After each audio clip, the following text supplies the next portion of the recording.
கப்பலை நான் பார்க்கிறேன்.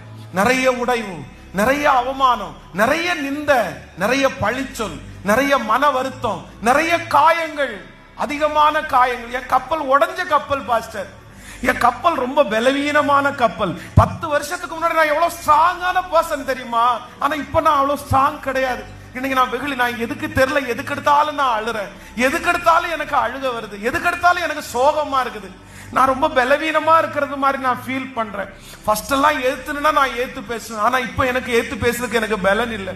எனக்கு இப்ப பயமா இருக்குது. ஃபர்ஸ்ட் எல்லாம் துணிஞ்சு எந்த காரியத்தை வேணாலும் செய்வேன். ஆனா இப்ப அந்த துணிவு எனக்கு வரமாட்டேங்குது. இப்ப எனக்கு தைரியமே வரமாட்டேங்குது. ஃபர்ஸ்ட் எல்லாம் கடன் வாங்கும் போது கூட துணிஞ்சு கடன் வாங்கினேன். ஆனா இன்னைக்கு பயமா இருக்குது. இன்னைக்கு போகணும்னு நினைச்சா பயமா இருக்குது, செய்யணும்னு நினைச்சா பயமா இருக்குது. விழுந்துருவோமோ, ஏமாந்துருவோமோ, கை வச்சா அப்படி போயிருமோ.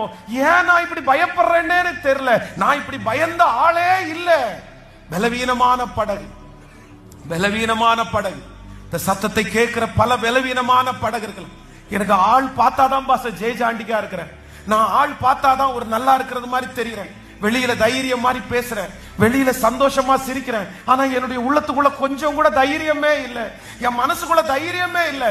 நான் பயந்தா மனைவி பயந்துருவாளோ, நான் பயந்தா கணவன் பயந்துருவாங்களோ, நான் பயந்தா பிள்ளைய பயந்துருவாங்களோ, இந்த மாதிரி நினைச்சுதான் பாஸ்டர் நான் இப்படி இருக்கிறேன். அதனாலதான் உள்ளேயும் அழ தெரியல, வெளியையும் அழ தெரியல. நானா வச்சு குமுறிட்டு இருக்கிறேன். நான் ரொம்ப பலவீனமானவன். எனக்கு பழைய பலன் என் கூட இல்ல. நான் ரொம்ப சிக்காயிட்டேன். என்னுடைய பலன் என்ன விட்டு போயிருச்சு. என் சரீரத்துல ஒவ்வொரு அவயவமா பாதிச்சுட்டு இருக்கிறத நான் ஃபீல் பண்றேன். இப்படி இருந்தா நான் எப்படி அடுத்த கரைக்கு போவேன்னு எனக்கு தெரியல. நீங்க சொல்ற வார்த்தை என்னால நம்பவே முடியல. ஆனா நான் நம்புறேன். பலவீனமான கப்பல், பலவீனமான கப்பல்.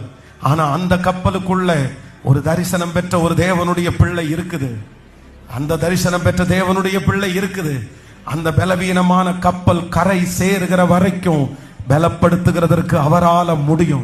நம்மை பலப்படுத்துகிற கிறிஸ்துவினாலே எல்லாவற்றையும் செய்ய உன்னதமானவருடைய பலன் உங்களுக்கு நேராய் கடந்து வரும்.